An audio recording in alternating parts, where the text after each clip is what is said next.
이번에는 몰랐던 이야기 더 시간인데요. 자, 오랜만에 퀴즈 하나 풀고 가실까요? 이겁니다. 자, 어떤 사진이 하나 보이죠? 자, 뒤에 뭔가 드레스 같은 거 입고 계신 분이 있어요. 이분이 한때 공주가 꿈이었다고 하네요. 자, 이분은 누구일까요? 자, 이 퀴즈 정답은 잠시 후 전문가들과 함께 풀어드리겠습니다. 지식충전 지금 시작합니다.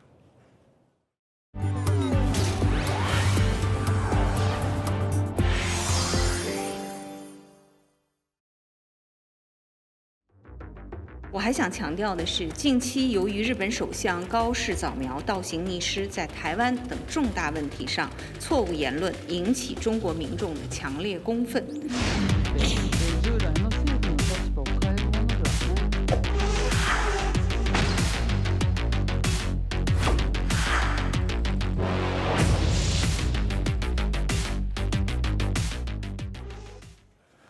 일본 다카이치 총리가 그 대만 유사시에 자위권을 행사할 수 있다 이런 발언을 한 이후에 중일 갈등이 점점 고조되고 있습니다. 자, 먼저 중국 관영 매체가 얼마 전에 이걸 공개했습니다. 영상 하나 보고 갈까요? 紧张算不尽，就像往外面甩烂摊。国在对的像座山，别把和平玩完。 아니 경제 계산도 못하고 남에게 폐만 끼친다. 뒤에 나오는 저 사람이 누구? 그 다카이치 총리입니까? 예, 다카이치 총리를 희화해서 그린 그림으로 판명이 좀 나오고 있는 그런 상황이죠.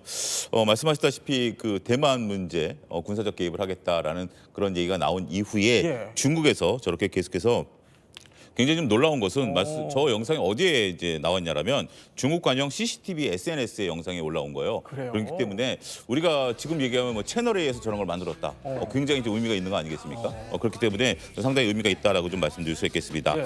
그런 것들을 하면서 중국이 일본에 대해서 노골적으로 현재 지금 저는 반일 감정을 드러내고 있는 모습들이 현재 나타나고 있다라고 말씀드릴 수가 있겠는데 저기에 나와 있지 않은 또 다른 장면이 있습니다. 다카이치 총리가 눈물을 흘리면서 반성하는 것까지 합성을 해가지고 합성으로? 예, 합성을 한 것까지 다 해서 저렇게 지금 내보내고 있다 이렇게 설명이 가능하겠습니다. 그냥 관영 매체의 SNS에 저런 풍자를 한 노골적인 영상, 어떻게 보면 조롱 영상에 가까운 저런 걸 올린다는 건데 불과 이틀 전에도 굉장히 논란이 됐던 영상이 있어요. 차영지 평론가. 예, 그렇습니다. 우리가 이제 지금 지금 이제 저 장면인데요. 예. 저기서 보면 한쪽은 주머니에 손을 넣고 있고요. 한쪽은 그 손을 앞으로 모으면서 고개를 숙이는 듯한 모습을 좀 보이고 있죠. 주머니에 손을 넣고 있는 분은 유진승 중국 외교부 아시아 국장이고요. 가방을 들면서 고개를 숙이고 있는 분은 가나이 마이사키 아시아 대양주 일본 외무성 국장입니다. 네. 그러면서 저 영상이 20초짜리 영상이 이제 나오고 있는데요. 저 같은 경우도 중국 관영 매체인 CCTV 계열 소셜 미디어 계정에 저게 올라온 겁니다. 그러니까 어떻게 보면 예. CCTV가 공개한 영상이다라고 말씀드릴 수 있겠는데요. 저 20초짜리 영상이지만 빠르게 저기 나타나고 있다라고 말씀드릴 수 있겠습니다.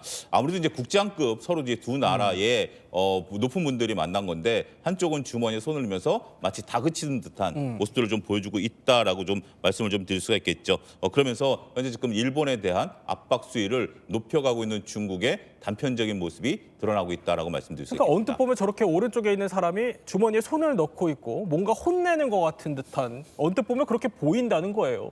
근데 우리 강준영 교수님이 보셨을 때 저 중국 저 오른쪽에 있는 외교부 저 국장이 저 입은 옷이 남다른 의미가 있다면서요? 그렇습니다. 저거는 원래 이제 그 중국 입장에서 보면 네. 일본은 역사 수정주의 국가고 그다음에 군국주의의 부활을 꿈꾸는 국가다. 이제 이런 거가 있기 때문에 특히 오사운동이라고 1919년에 반제국주의 운동을 할 때 학생들이 입었던 옷이고 저거를 이제 중국에서는 중산복이라고 합니다. 인민복 계열에. 그래서 자신들의 사회주의성을 강조할 때 저걸 많이 입거든요. 네.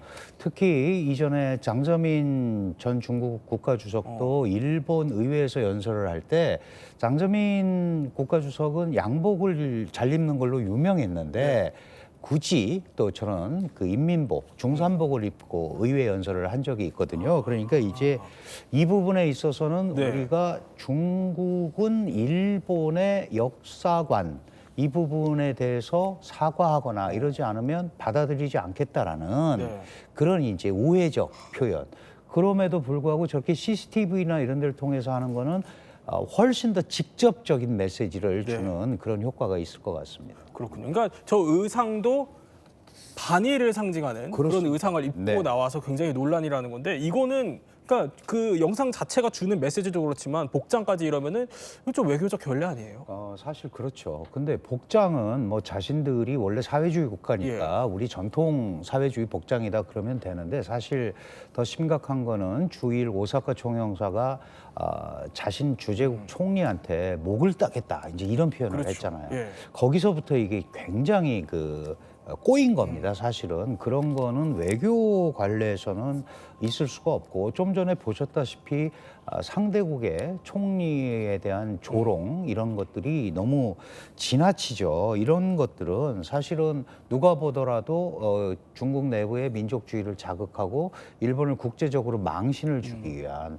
이런 거니까 사실 아주 좋지 않은 선례다라고 저는 봅니다. 네, 우리 또 일본 반응을 살펴보게 이기태 박사님 특별하게 모셨어요. 이기태 박사님, 일본 어때요 지금 반응이?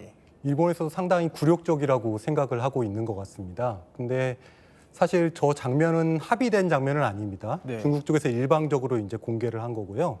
일본 쪽에서도 이 부분에 대해서 항의를 했습니다. 그런데 일본 언론들을 보면은 주로 이제 그 선전용인 것 같다. 저런 반응이 나오는군요. 네, 마치 일본 측에서 해명하러 가서 거기에 대해서 중국 쪽에서 그것을 약간 위의 시선으로 이제 듣고 있는 그런 걸로 선전을 하고 있다라고 보고 있는데요. 사실은 저 국장급 회담도 정례적인 회담입니다. 원래 예정되어 있었던 회담이었고요. 그런데 이런 화면을 연출한 것 같고 이제 일본 국민들 같은 경우에는 굴욕적이라고 판단을 하고 하면서도 한편으로는 이제 중국 측에 대해서 이건 외교적 결례다. 어떻게 외교 관계에서 이런 행동을 취할 수 있는가라고 하는 비판적인 의견과 또 원래 일본 사람들이 좀 관료들이 특히 이런 정중한 이런 태도를 보이잖아요. 네. 그래서 그러한 측면에서 일본은 역시 뭐 예의를 지키는 그런 국가다 이렇게 또 뭐 자기 스스로 위안을 삼고 있는 것 같습니다. 근데 이렇게 일본 내에 이런 반응이 나옴에도 불구하고 지금 중국이요 일본에 대한 압박과 제재를 더 넓고 또 더 강하게 하고 있습니다. 영상 한번 볼까요? 公然违背了日本所做的走和平道路的基本承诺，这样的国家根本没有资格要求成为安理会常任理事国。 그러니까 일본이 유엔 안보리 상임이사국 진출을 하는 거를 중국이 가로막기까지 하고 나서는 겁니다. 전방위적으로 지금 압박이 시행되고 있는데 사실 어떻게 보면 이런 중국과 일본의 불편한 관계가요. 지난 에이펙 정상회의 때부터 감지가 됐습니다. 영상 한번 볼까요? 자, 이게 우리나라에서 열렸던 에이펙 정상회의인데요. 자, 보면은 시진핑과 다카이치가 악수를 하죠. 근데 다카이치는 좀 이렇게 웃는데 약간 억지 웃음 같은 웃음을 짓는다라는 당시 평가가 나왔었고 시진핑은 표정이 좀 굳어 있는 모습입니다. 자, 이게 보통 카메라 앞에서는 정상이 만나면 의례적으로 좀 웃지 않나요? 근데 좀 어색한 장면이다라는 평가들이 나왔었어요. 예, 그렇습니다. 더군다나 다카이시 총리가 취임한 직후이지 않습니까? 그러면 처음으로 이제 그 신임 총리, 취임한 총리가 오면 덕담도 좀 나누고 네. 서로 간에 이제 축하한다라는 얘기도 좀 저기서 이제 충분히 했을 법도 한데 전혀 대화가 없었죠. 오히려 표정만 정말 억지 웃음을 짓는 듯한 모습이었는데 문제는 그 뒤에 더 비공개 회담에서 불거졌었다라는 전언들이 지금 나타나고 있습니다. 비공개 회담에서 어떤 얘기가 나왔냐면 시진핑 국가주석은 일본이 현재 지금 상당히 꺼려하고 있는 무라야마 담화, 그러니까 식민지에 대한 반성을 담은 담화죠. 이 부분을 언급하면서 일본이 침략 역사에 대해서 반성해야 된다라고 주장을 했고요. 그리고 일본이 중국에 대한 인식을 올바로 갖기를 바라면서 양국이 서로 위협이 돼서는 안 되겠다. 뭐 이런 부분들을 얘기를 했다라고 전해지고 있습니다. 또 대중 강경파로 알려지고 있는 이제 다카이시 총리 같은 경우는 야스쿠니 심사를 우리가 참배해온 그런 그 부분도 있는데요. 일본도 또 여러 가지 그 민감한 문제를 쏟아냈습니다. 중국에 대해서 동중국해 문제라든지 히토르 문제, 그다음에 신장 위구르 문제, 그다음에 북한 문제, 홍콩 문제 이런 것들 어떻게 보면 중국이 상당히 불편해할 수 있는 문제들을 처음 만난 자리에서 서로가 상대방의 아픈 부분들을 정말 콕 집어서 건드렸다라는 게 비공개 회담의 후일담이다라고 말씀을 드릴 수가 있습니다. 저렇게 비공개 회담 물밑에서는 물론 카메라 앞에서도 좀 불편한 기류가 있었지만 회담장 안에서도 그 불편한 기류가 이어졌다는 겁니다. 그런데 자 이렇게 지금 중일 갈등의 최정점에 있는 이 두 인물이요. 알고 보니까 좀 극과 극이라고 해요. 그러니까 좀 충돌할 수밖에 없는 거 아니냐 이런 분석들이 나온다는 겁니다. 그래서 지금부터는 좀 약간 저희가 한번 이런 제목을 달아봤어요. 가까이 하기엔 너무 먼 두 정상. 자 모습 한번 살펴보도록 하죠. 그 전에 퀴즈 한번 풀고 가시죠. 자 한때 공주가 꿈이었던 이 사람은 누구일까요? 뒤에 드레스를 입고 있고 제가 조금 전에 퀴즈를 내드렸는데 자 이기태 박사님이 정답을 맞춰주시죠. 네. 누구죠? 다카이치 사나의 일본 총리입니다. 오 저게 무슨 사진인 거예요, 저게? 저게 아마 예전에 본인이 젊었을 때 이 공주 복장을 입고 찍은 사진 같은데요. 원래 저렇게 화려하고 또 본인이 또 공주처럼 되고 싶다고 말할 정도로 좀 튀는 그런 성향이 있는 것 같습니다. 그러니까 나는 한때 공주처럼 되고 싶다라는 사진을 본인 홈페이지에 올릴 정도로 좀 호탕한 성격이라는 겁니다. 저는 어떻게 보면 좀 엉뚱한 것 같기도 하고요. 그런데 이 두 정상이 확연히 다르다고 합니다. 시진핑과 다카이치 한번 비교를 한번 해보도록 하죠. 차이점 하나씩 볼까요? 먼저 둘의 유형입니다. 한쪽 왼쪽은 돌부처형, 오른쪽은 표정부자형 이렇게 비교가 되는데 자 영상으로 한번 확인을 해 보시죠. 자 일단 시진핑과 트럼프가 만날 때입니다. 지난 30일에 열렸던 이게 미중 정상회담인데요. 자 보면 시진핑 주석은 표정이 거의 변화가 없어 보이고요. 미세하게 미소를 좀 띠고 있는 것 같은 분위기이기도 합니다. 그러면 이 다카이치 총리가 트럼프를 만났을 때는 어땠을까요? 자 보면은요 저렇게 손을 번쩍번쩍 들고요.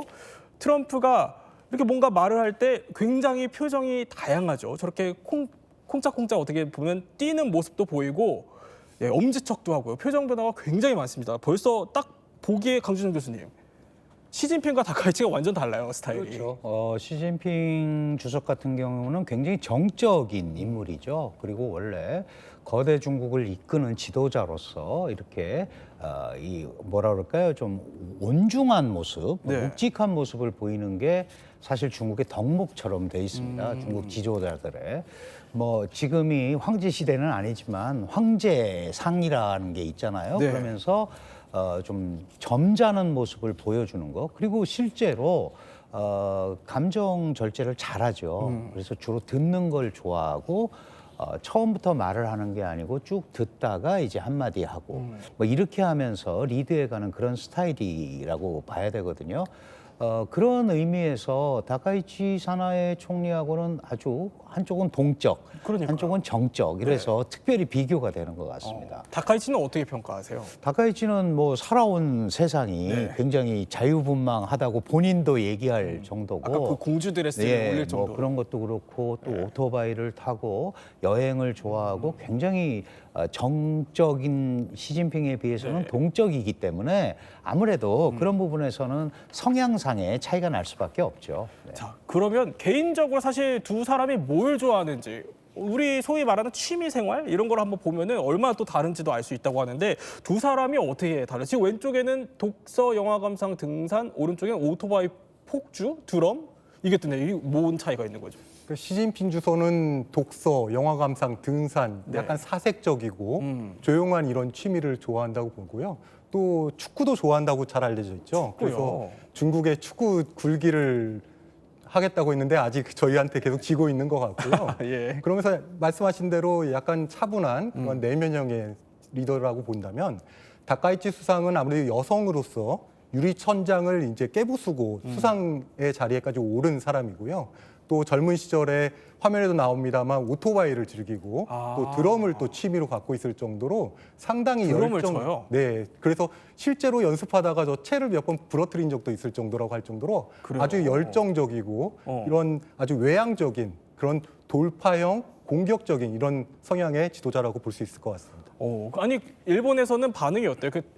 우리나라 같은 경우는 한 정상이 저렇게 오토바이를 타는 걸 즐기고 그리고 또 드럼하는 거 좋아하고 이러면은 좀 반응이 엇갈릴 수도 있을 것 같아요. 그러니까 어떤 국민들 차원에서는 좀 친근하게 느낄 수 있는 거죠. 네. 어떤 정치인이라고 하면 딱딱한 이미지가 있는데 보통 서민들처럼 그런 취미도 갖고 또 적극적인 것을 보면서 좀 친근하다 느낄 수 있지만 다른 한편으로는 역시 정치로서 너무 가볍지 않을까. 아까 트럼프 대통령을 만났을 때도 이렇게 팔짱도 끼고 그랬거든요. 맞아요. 예, 예. 그래서 일본에서는 너무 총리로서 가볍지 않냐라고 하는 그런 비판의 목소리도 많았습니다. 그러면 세 번째로 또 이 두 사람이 뭐가 같고 다른지 한번 살펴보도록 하죠. 이번에는요. 좋아하는 가수 등려군과 엑스제팬이 뜨는데 일단 노래를 한번 들어볼까요? 你问我爱你有多深，我爱你有几分。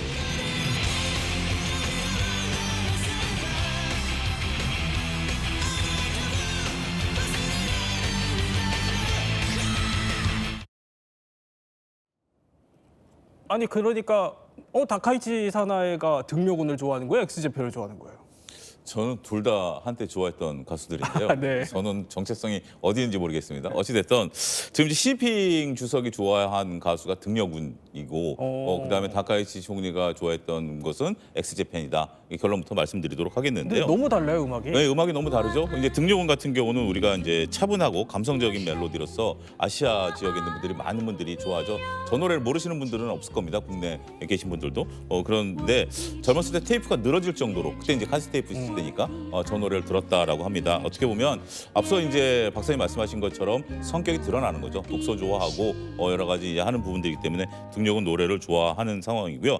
하지만 다카이치 사나이 총리 같은 경우는 앞서 오토바이도 타고 드럼도 치고 하는 거기 때문에 엑스제팬 노래를 상당히 좋아했다라고 합니다. 이것을 또 방송에 나와서 부른 적도 있다라고 할 본인이 정도니까. 직접? 예, 그런 정도라고 하네요. 또 이제 심지어 휴대폰에다 그다음에 그 요시키 그 가수를 휴대폰 배경화면으로 또 놓을 정도로 상당히 좋아한다라고 합니다. 따라서 전체적으로 봤을 때는 우리가 등려군 같은 경우는 좀 감정을 억제하면서 잔잔한 어떤 이미지, 앞서 이제 표정 변화가 없었던 네. 거와 좀 일맥상통한 부분들이다라고 좀 말씀드릴 수가 있겠고, 다카이치 쪽 같은 경우는 행동형 어떻게 보면서 표정이 좀 다양했었던 것들도 좋아하는 노래와 스타일이 어떤 정도 좀 일치하는 것들이 아니겠나 이런 설명도 가능할 것 같습니다. 강 교수님, 우리가 이렇게 뭐 좋아하는 노래도 다르고 취미도 다르고 어떻게 보면 다른 나라 정상을 만났을 때 드러나는 성향까지 다 다르다는 건데 이 두 정상이 사실 물론 개인적 차원의 다름이긴 하지만 이게 결국에는 중일 갈등의 불씨가 될 수 있다 이렇게도 볼 수 있어요. 당연히 그렇습니다. 왜냐하면 서로 추진하는 방향이 다르기 때문에 그렇죠. 특히 시 주석의 입장에서 보면 그렇지 않아도 일본에 대한 우려가 있잖아요.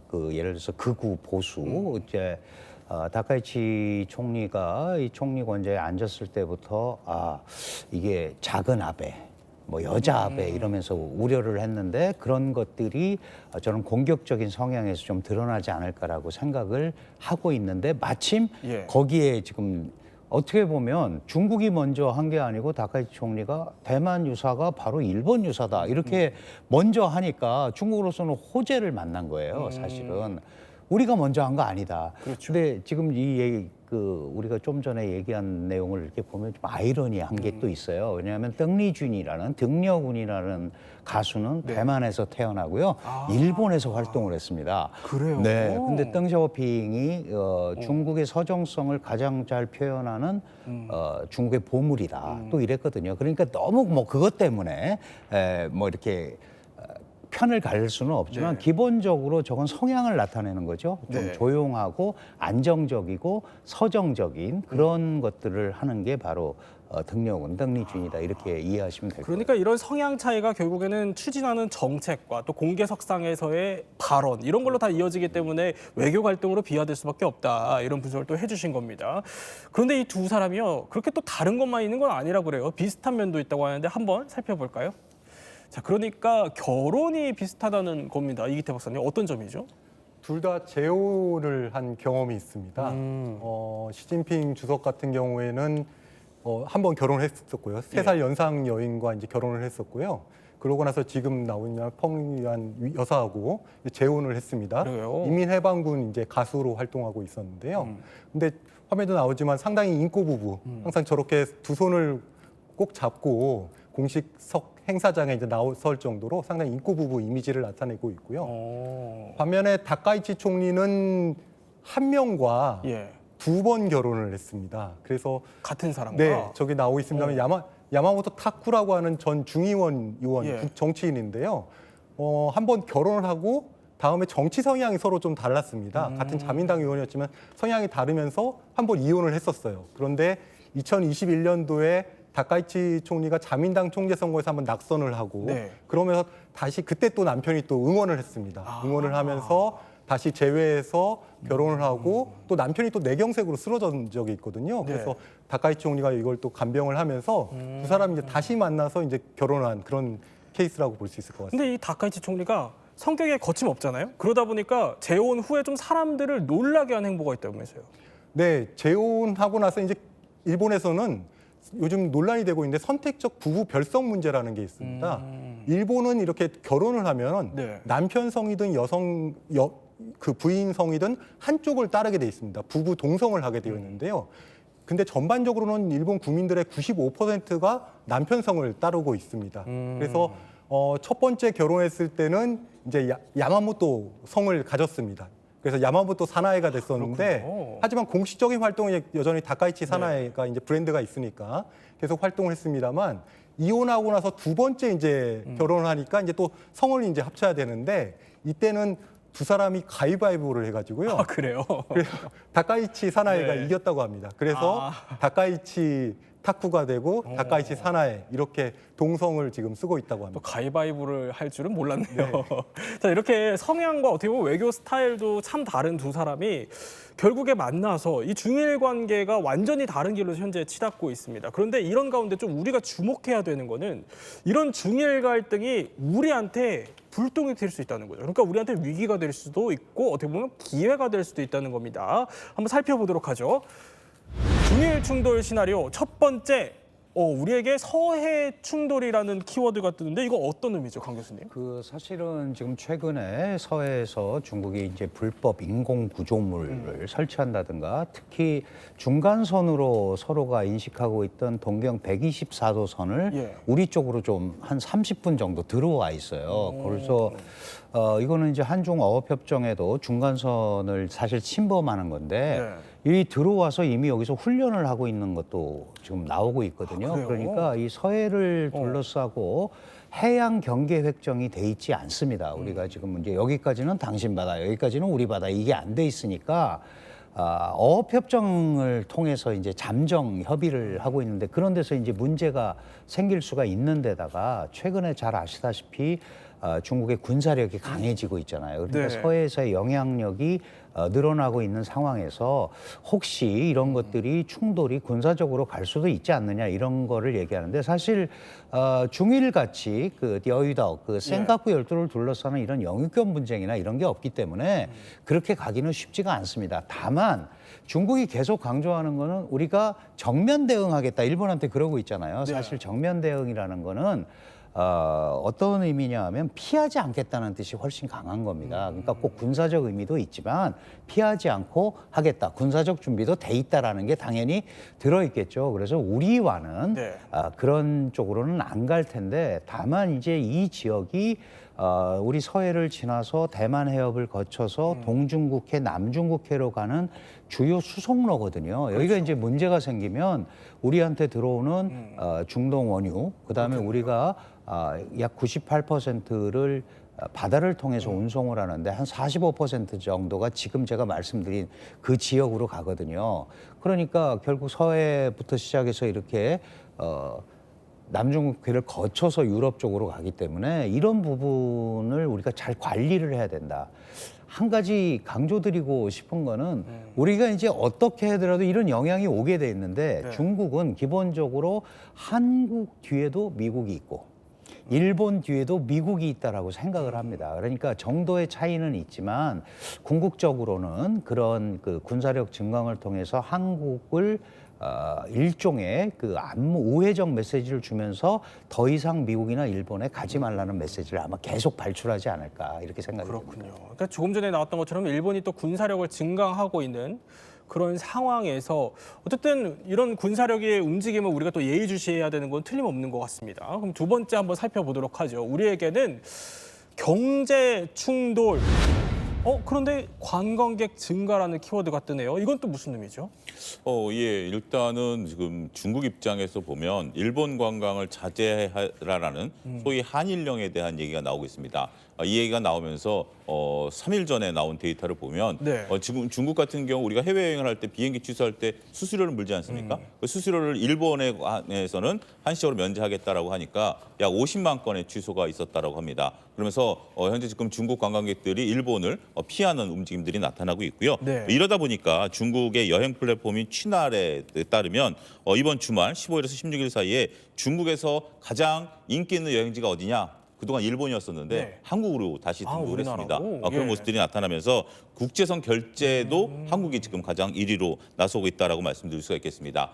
이것은 이제 긍정적인 우리가 좀 많이 기대를 할 수 있는 또 주가도 관련주들이 오늘 좀 많이 올라갔는데요. 그런 부분들이 있다라고 말씀드릴 수가 있겠고 또 경제적인 부분들을 놓고 보면 일본은 중국을 배척하고 네. 중국은 일본을 배척하다 보니까 그 사이에서 우리가 반사이익을 볼 수 있는 가능성도 있겠다. 우리 기업들이 그 틈새를 들어갈 수 있는 부분들이 충분히 있을 수 있겠다라는 부분들도 긍정적인 부분들도 있는 것 같습니다. 하지만 여기서 우리가 또 우려해야 될 것은 중국이 여행 같은 경우는 일본에 가지 마라라고 이제 조언할 수 있습니다만 예를 들어서 히토리 같은 경우를 일본만 안 돼. 이런 것도 또 문제가 되다 보니까 또 전체적으로 그런 것을 강화하게 되면 우리도 또 피해를 볼 수 있는 또 그런 부분들도 있는 거거든요. 딱이 그래서 우리가 또 일정 부분은 반사 이익을 볼 수 있는 네. 부분들도 있긴 하겠습니다만 경제 문제는 상당히 복잡성을 띌 것으로 보여지고 있고요. 이게 길어지게 된다라면 우리도 한한령이 굉장히 길어지면서 우리가 고통스러웠는데 한일령도 길어지게 된다라면 우리가 얻는 거 플러스 마이너스까지 셈법이 다소 복잡해질 수 있다. 이렇게 정리가 가능하겠습니다. 자, 그러면은 또 다른 충돌로 인해 어떤 파장일지 한번 살펴보도록 하죠. 자, 중일 충돌 시나리오 역사 충돌인데 키워드가 독도가 뜨네요. 중국과 일본 간의 충돌인데 독도는 이건 무슨 얘기죠? 네, 이번에 중국 쪽에서 이제 독도는 한국 땅이라고 하는 듯한 뉘앙스의 이제 발언이 나왔습니다. 중국 근데, 쪽에서? 네, 그래서 이것은 중국에서 이제 한일 간의 갈등 요소라고 볼 수 있는 독도에 대해서 한국을 지지하는 듯한 표현을 하면서 원래 중국은 어땠는데요? 원래 중국은 이제 삼국의 영토 문제에서 이제 언급을 안 했습니다. 이거는 중국뿐만 아니라 미국도 그렇고요. 예. 우리의 입장은 또 독도가 분쟁 지역이 아니기 때문에 제3국은 여기에 대해서는 언급은 없었습니다. 그런데 이번에 한국 측을 지지한 듯한 언급을 함으로써 한국을 이제 전략적으로 네. 중국 쪽으로 이제 끌어들이려고 하는 그런 목적이 있는 것 같고요. 또 최근에는 그 오키나와에 대해서 예. 중국이 이것은 일본 영토가 아니다. 역사적으로 봤을 때 류큐라고 하는 왕국이 예전에 있었고 이것을 일본이 점령해서 이제 편입한 거기 때문에 네. 여기에 대한 정통성에 대해서도 지금 건드리고 있습니다. 그래서 일본 내에서는 이런 역사 전쟁을 이제 건드리고 있는데요. 이런 오키나와도 사실 어떻게 보면은 미일 안보 체제에서 네. 대만 분쟁 시에 모든 미국의 그런 항공기들이 오키나와에서 발진하거든요. 그래서 그걸 약화시키기 위해서 역사전을 이용해서 지금 사용하고 있는 것 같습니다. 네, 강 교수님 짧게 여쭤보면 이제 중일 충돌이 뭐 쉽게 끝나지는 않을 것 같은 분위기예요. 그럼 이제 우리나라는 앞으로 어떻게 대응해야 될까요? 사실 트럼프 대통령도 그런 얘기를 했어요. 동맹이라고 다 친구는 아닌 거 아니냐. 그러니까 한 발 빼겠다는 입장을 하고 있는 거죠. 사실 중국과 일본 갈등에 우리가 기회처럼 보일 수는 있어요. 그러나 굉장히 신중해야 된다. 왜냐하면 말씀드린 대로 중국이 볼 때는 미국이 둘 다의 배후에 있다. 다만 한일이 가까워지거나 한미일이 세지면 네. 중국의 부담이 될 거기 때문에 우리도 그런 부분에서는 양자 문제는 양자가 해결을 하고 평화적으로 가라라는 약간 그 중간자적 입장을 취하는 게 중요할 것 같습니다. 네, 지금까지 세 분과 함께 중일 갈등에 대해서 몰랐던 이야기 한번 살펴봤습니다. 이번에는 잠깐 동북아로 한번 돌아와 보겠습니다. 자, 굴욕적인 장면이 공개됐습니다. 일본 관료가 자국 총리의 목을 베어버리겠다고 말을 한 그 나라의 공무원에게 오히려 고개를 숙이는 모습이 공개된 겁니다. 바로 영상 보면서 설명드리도록 하죠. 자, 이 영상입니다. 보면은요. 오른쪽 사람은 이제 주머니에 손을 넣고 있고요. 왼쪽에 있는 사람은 고개를 숙이고 있는 지금 이 상황이 어떤 상황인 거죠?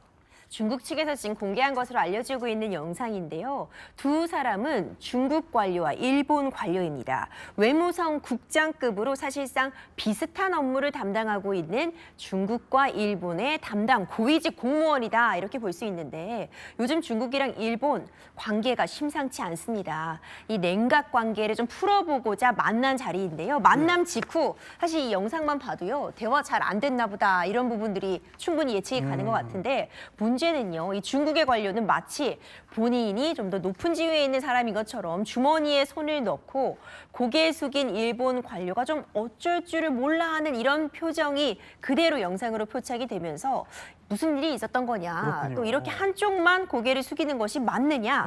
또 이런 비판, 지적도 나오고 있습니다. 그러니까 이게 중국 측에서 네. 영상을 공개했다는 건데 그래도 이게 다른 나라 지도자를 참수 협박하는 사례가 워낙 드물어서 일본이 화가 굉장히 많이 나 있을 것 같거든요. 그럼 이번에 이 영상 공개가 기름을 부었을 텐데요. 그러니까요. 보면은 일본의 매체들도 갈등의 골 메우기가 쉽지 않을 거다. 그리고 저 영상에 사실은 어떤 얘기 나눴는지 목소리도 안 들리고요. 사실 맥락을 보면 좀 다른 걸 수도 있잖아요. 중국 측에도 유리한 영상처럼 보이게 편집해서 내놓은 거 아니냐. 네. 부글부글 끓는 분위기입니다.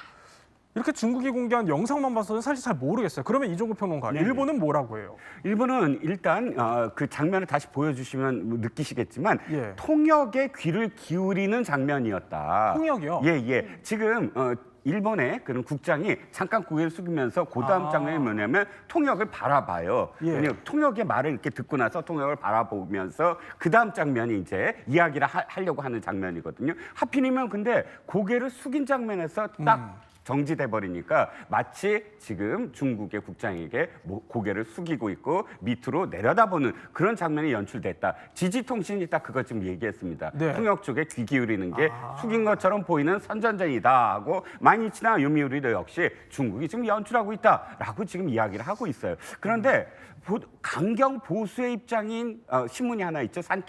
산케이는 도리어 이게 좀 우려된다라고 얘기해요. 왜냐하면 이게 이왕 하려면 아주 연출되고 우리 쪽에서도 그런 어떤 그 발언, 그러니까 이 장면에 대한 것보다는 일본 총리가 좀 더 섬세하게 발언했어야 되는 거 아니냐, 너무 우발적으로 발언해서 이렇게 키운 거 아니냐라고 걱정을 하는 그런 논조도 있었습니다. 근데 일본 분위기도 지금 심상치가 않습니다. 자, 이렇게요. 주 일본 중국 대사관을 찾아가 항의 시위를 벌이기도 합니다. 私はそんな中国を許さないぞ!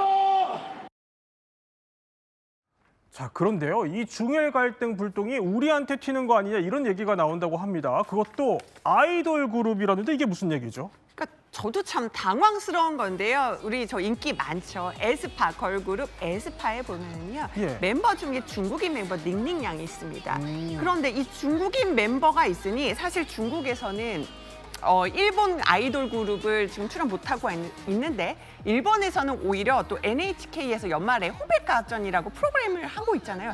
그런데 중국인 멤버가 있는 에스파는 여기 출연시키면 안 된다. 지금 이런 움직임이 또 일본에서 나오고 있어서 논란이 되고 있는 겁니다. 아니 이종구 평론가, 피해는 이러면은 우리나라가 받는 거 아니에요? 그렇죠. 우리가 받을 수밖에 없는 게 우리나라에 활동하고 있는 지금 아이돌 그룹 중에 중국인 멤버를 지금 같이 하고 있는 아이돌 굉장히 많습니다. 대표적으로 뭐 엑소의 레이, 뭐 세븐틴의 준, 그다음에 에스파의 닝닝은 아까 말씀하셨고 여자 아이돌의 우기, 뭐 셀 수도 없이 이렇게 중국인 멤버도 많거든요. 그러다 보면 물론 홍백가합전은 1년에 한 번 연말에 어마어마하게 크게 치르는 그런 행사이지만 이게 좀 더 격화돼서 일본에서 이 중국인 멤버가 있는 아이돌들 어떤 프로그램도 출연할 수 없다든지 또는 콘서트 못 한다든지 이렇게 돼버리면 우리는 일본에도 못 가고 또 중국 혐한령이 만약에 끝나버리면 우리나라 그룹 중에 아이브의 레이라든지 또 일본인 그런 그 멤버를 함께 하고 있는 그 아이돌도 많거든요. 그럼 또 중국이 그럼 일본인 멤버 안 된다. 이런 식으로 가버리면 우리만 양쪽에서 끼어서 피해를 보는 게 아니냐라는 이야기도 나오고 있죠. 그런데 중국이 오히려 더 이런 상황에서 지금 강경하게 나가는 모양새예요. 보면은 자, 주말에 센카쿠 열도를 순찰을 했고요. 그리고 월요일부터는 서해에서 실탄 사격 훈련을 하더니 이번에는 중국의 항공모함의 그 절정인 푸젠함을 실사격하는 훈련 모습을 공개했어요. 16, 17, 18, 19일까지 계속해서 뭔가 보여주려는 움직임이 있습니다. 총을 장전하고 예. 칼을 뽑았다라는 제목의 훈련 영상이 공개가 된 건데요. 전투기와 미사일 등 훈련을 소개하는 39초 분량인데 이거군요. 예. 그렇죠. 전쟁은 바로 코앞에 있다. 승리만이 우리에게 말할 권리를 준다는 군가를 배경에 넣기까지 했습니다. 의미심장하죠. 그리고 최근 정신 취역한 이 세 번째 항공모함 푸젠함의 훈련 영상도 어제 보도를 통해 공개가 됐는데 이런 부분들을 보자면은 어떤 움직임을 우리는 실제로도 취할 수 있고 이렇게 강력한 힘을 갖고 있다. 보여주기 위한 이런 영상 공개가 아닌가 이야기 나오고 있습니다. 지금 저기가 푸젠함이고 저렇게 실전 훈련하는 모습을 영상, 지금 음악도 막 들리네요, 임지혜 변호사. 맞죠. 굉장히 좀 거친 화면을 공개를 하고 있는 건데 이렇게 몰아붙이는 중국의 압박 상당히 거셉니다. 조금 전에 속보로 또 나온 게요. 중국이 일본에 일본산 수산물 수입 중지를 통보했다고 합니다. 그러니까 군사, 경제, 외교적으로 전방위적인 압박을 가하고 있는 중인 건데요. 그런데 일본 다카이치 총리를 곤란하게 만드는 곳이 또 중국만은 아니라는 분석도 나옵니다. 어딜까요? 의외의 답변을 합니다. 중국보다 동맹이 우리를 더 이용했어 이렇게 답변을 해요. 이게 뭐예요 지금? 지금 그거를 한 중국을 지금 실책을 해야 되는데 동맹이 어디죠? 일본이 우리를 더 이용했어라고 말하는 거잖아요. 이 얘기는 뭐냐? 그러니까 중국하고 총절하고 싶지 않은 거죠. 사실 이종우 평론가, 이번에 그 대만 문제를 건드리는 다카이치 총리 속내가 사실 미국 쪽에 좀 노선을 확실히 타려는 것도 있었을 텐데 트럼프가 이러면 날벼락 아닙니까? 그렇죠. 다카이치는 지금 두 가지 점에서 굉장히 곤란한 상황이 돼버렸어요. 이렇게 이야기한 건 대외적으로 어쨌든 우리는 미국 편이다. 미국이 중국과의 어떤 갈등 속에서 확실하게 지금 미국의 어떤 입장에 서서 미국의 여러 가지 어떤 뭐 상황들, 관세라든지 이런 데서 이득을 취하려고 했던 그 점에서 아니 미국이 이렇게 갑작스럽게 이렇게 미일 동맹보다 중국과의 어떤 관계가 중요하다라는 이야기를 함으로써 이런 의도한 대로 되지 않는 부분이 하나 있고 두 번째는 뭐냐면 지금 당내 입지가 굉장히 사실은 없어요. 원래 아베파이긴 하지만 그럼에도 불구하고 무소속에서 자민당으로 왔고 더군다나 비세습 정치인이에요. 이 일본은 사실 세습 정치인들이 가장 주류거든요. 네. 그렇기 때문에 자기가 입지를 좀 높이려고 강경하게 했는데 이게 너무나 지금 자기가 생각한 것보다 불이 확산이 되고 있어요. 그러니까 이걸 적정하게 어떻게 관리할까? 이게 지금 관건입니다. 또 이 중일 갈등 우리도 예의주시해야 하는 만큼 저희가 또 계속 전해드리기로 하고요.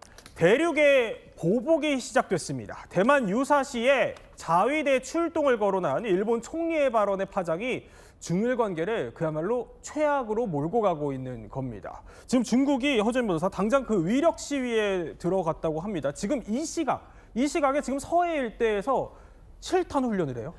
무려 실탄 사격 훈련을 한다고 합니다. 예. 여기가 중국과 한국의 배타적 경제 수역이 겹친 곳에 인접해 있는 곳이기 때문에 이게 전략적으로 우리나라에게도 매우 중요한 지역이고 우리나라에 압박을 가할 수밖에 없는 지역입니다. 거기다가 지금 중국이 일본도 동시다발적으로 압박 수위를 높이고 있는 상황인데 네. 우리나라의 독도 영유권 분쟁이 있다고 하면 지금 일본과 중국은 센카쿠 열도를 두고 영유권 분쟁이 있는 상황이거든요. 그렇죠. 그런데 중국 측에서 이 센카쿠 열도를 1307 함정편대를 배치를 해서 이 순찰을 했다는 겁니다. 순찰 명목으로 항해를 하면서 일본과 분쟁이 있는 지역을 돈다? 예. 우리나라 독도에 일본이 이렇게 돈다고 하면 당연히 압박을 느낄 수가 있겠죠. 그래서 중국도 마찬가지로 일본의 압박을 사실상 가하고 있는 상황이다라는 분석이 나오고 있습니다. 지금 조금 전에 저희가 이제 훈련 그 자료 영상까지 저희가 보여드렸는데 지금 이 시각에도 이제 훈련이 이루어지고 있다는 겁니다. 자, 중국 CCTV 계열 매체는요. 이렇게 중국은 반격 준비를 마쳤다. 정면 공격이란 표현은 수사적인 게 아니라 군사적 의미다. 거기에 자, 심지어 저기 푸젠함 항모가 정면 공격의 의미를 가르쳐 줄 것이다라고까지 경고를 했습니다. 아니 푸젠함 최 교수님 이거 띄우면은 이거 단순히 그 해경선 보내는 거랑은 의미가 차원이 다른 거 아니에요? 전혀 다르죠. 그러니까 지금까지는 해경선만 보내서 해경 편대만 보냈거든요. 근데 네. 항모가 나가게 되면 그건 전혀 다른 차원의 문제죠. 저게 뭐 이제 일반적으로 공격 가능한 이제 탑재기들 비행기라고 얘기할 수 있죠. 전투 기들이 약 90대까지도 올릴 수 있어요. 저 큰 항공모함이 만약 이동을 해서 작전을 수행한다고 하면요, 그건 뭐 아주 위험한 상황이 될 수 있죠. 제가 볼 땐 그렇고요. 다만 아직까지는 그걸 실행을 하지 않고 있지만 중국이 저렇게 강하게 나온 이유는 뭐냐면 가만히 있지 않겠다는 의미인 것 같아요. 좀 더 강하게 메시지를 던질 필요가 있었고 오늘 이제 순웨이둥 부부장이 일본 대사를 초치를 했거든요. 근데 기사가 어떻게 나왔냐면 그냥 일본 주중대사 초치 이렇게 나온 게 아니고요. 지시대로 초치했어요. 지시에 따라 만났다 이렇게 보도가 된 거예요. 지시란 말은 어디겠습니까? 부부장보다 윗선일 거 아니에요? 그 윗선이 어디겠습니까? 뭐 그냥 개인적인 생각입니다만 저는 시진핑 주석이지 않을까 하는 생각이 드는 거예요. 그러니까 정부가 판단해서 일본에서 좀 더 강력한 메시지를 던져야 되기 때문에 일본 대사를 초치하는 과정에 있어서 지시가 위에서부터 내려왔고 그 지시에 따라서 이루어진 일이라는 걸 명확히 한 거죠. 그건 결국 일본에게 강력한 메시지를 던지는 겁니다. 이건 군사적 행동까지 동반할 수 있는 일일 수 있다. 더 이상 선 넘지 말라라고 하는 것을 시진핑의 입이 아닌 다른 사람의 입을 통해서 전달했다. 이렇게 이해가 됩니다. 그러니까 일본 대사 초치하고 지금 뭐 갖가지 위협적인 말로 일본 몰아붙이고 이러는 것들이 다 지금 중국 고위급의 계산이다 이런 분석이 나오는 겁니다. 그만큼 중국 공산당 지도부가 엄청나게 화가 났다 이런 뜻을 여기저기서 표출하고 있는 거죠. 日方若不深刻汲取历史教训，胆敢铤而走险，甚至武力介入台海局势，必将在中国人民解放军的铜墙铁壁面前碰得头破血流，付出惨痛代价。 자, 실제 지금 중국이 하는 걸 보면요. 기존의 그 외교적인 항의 수준을 넘어서 전방위적인 공세에 돌입하고 있습니다. 그 우리 사드 배치로 인해서 한한령이 일어났던 것처럼요. 자, 보면은 여행까지 막아버리는 움직임이 일어나요. 그러니까요. 이제 한한령이 아니고 한일령으로 부를 수 있겠습니다. 사실은요. 외교적이나 군사적 압박보다도 가장 아마 일본한테 아플 수 있는 거는 경제적 압박이라고 저는 개인적으로 생각을 합니다. 네, 중국 사람들 일본도요. 유학도 가지 마시고요. 일본 여행도 가지 마십시오. 보니까요.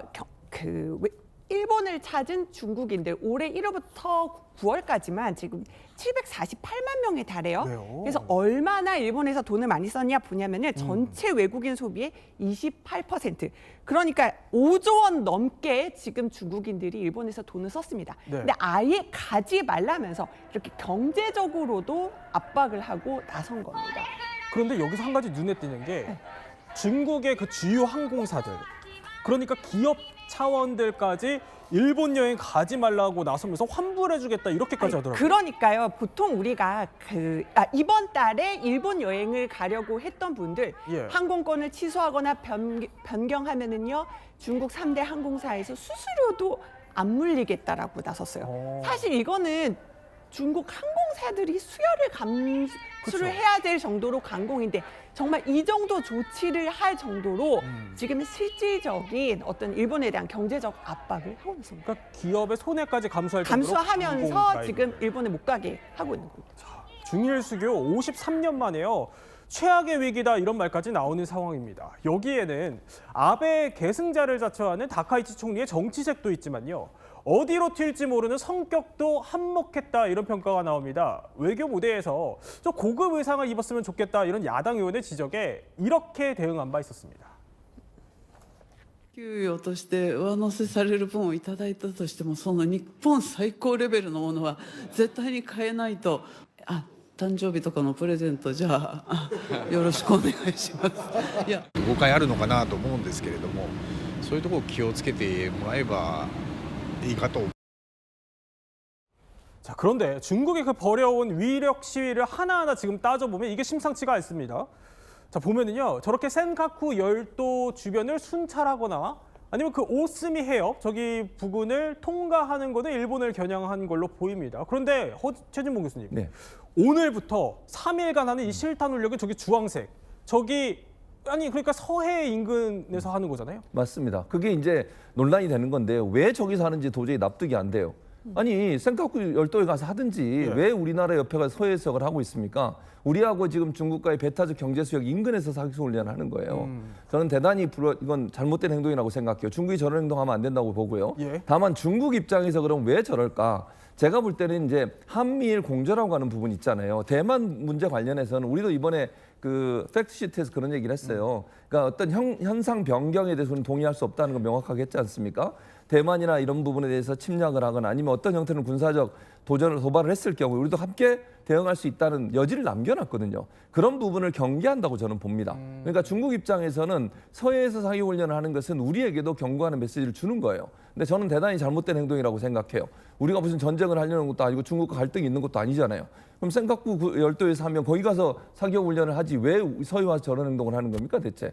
또 하나 문제는 뭐냐면 지금 항모 관련해서 중국 같은 경우에도 신형 004형이라고 해서 원자력함, 그러니까 핵 잠수함을 만들고 있는 상황이에요. 항모를 만들고 있어요. 핵 추진 항모. 핵 추진 항모를. 근데 우리가 이제 핵 잠수함을 만들려고 하잖아요. 이제 미국이 승인을 해서 거기에 대한 어떤 대응 차원에서 선체가 공개가 됐어요. 원래는 저런 거 잘 공개 안 하거든요. 왜냐하면 군사적 비밀이 들어있기 때문에 웬만해서 공개를 안 합니다. 근데 저게 공개된 걸 보면 우리에게 던지는 메시지가 있을 거다. 즉 우리로 하여금 미국과의 공조를 통해서 혹시나 이 남중국해에서 어떤 뭐 군사적 분쟁이 일어났을 경우에 개입하지 마라 이런 메시지를 던지려고 하는 것 같아요. 다만 그러면 뭐 우리 정부는 어떤 형태로든 전쟁이 일어나서 우리에게 피해가 오거나 아니면 우리가 어떤 형태로든 동원을 해야 되는 상황이 된다면 하겠지만 가능한 한 우리는 하지 않겠다고 하는 거 아니겠습니까? 그런 점으로 본다고 하면 중국의 저런 행동은 대단히 잘못된 행동이라는 생각이 듭니다. 그러니까 중국의 저 핵 추진 항모가 취역을 하면은 우리 서해 일대로도 들어올 수 있다. 그렇기 때문에 가능성이 있죠. 긴장감이 고조될 수 있다 이런 말씀이신 건데 가볍게 볼 일은 아닌 것 같습니다. 그런데 이런 상황에서 허재 변호사, 아니 주한미군 사령관이 한반도 지도, 이 한반도 지도를 뒤집어 버렸다고요? 그렇습니다. 한반도가 중요해서 너무나 중요하다는 것을 보여주기 위해서 저렇게 거꾸로 위치를 아래 위를 바꾼 겁니다.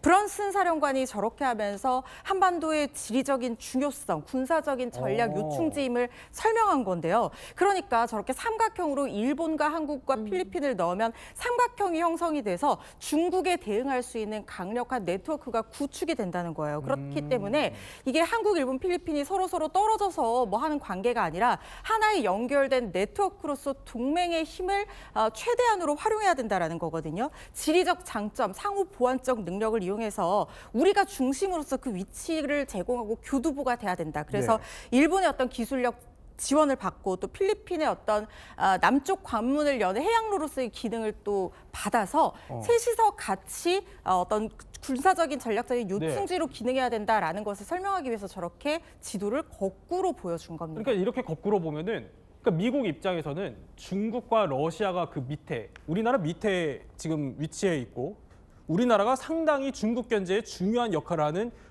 거충점이 될 수 있다 이런 얘기군요. 그렇죠. 왜냐하면 지금 보시면은 반대로 봤을 때는 중국과 러시아가 위에 있고 대륙으로 연결이 되어 있어서 군사적으로 서로 교류를 하고 군사력을 배치하기 용이해 보이지만 거꾸로 삼각형을 저렇게 연결할 수가 있으면 저게 공해상이 아니라 하나의 어떤 네트워크로서 기능을 하면서 저기에 군사적인 전략 요충지로서 바다까지 같이 활용을 할 수가 있게 되는 거거든요. 그러니까 아래 위 대결 구도가 성립되는데 굉장히 중요한 요충지로서 한국이 바로 인접해 있기 때문에 굉장히 중요한 역할을 할 수가 있다. 이걸 강조를 한 겁니다. 자, 일본 견제에 나선 중국, 또 중국 견제에 나선 미국, 그 사이에 우리의 선택지도 점점 좁아지는 것 같습니다.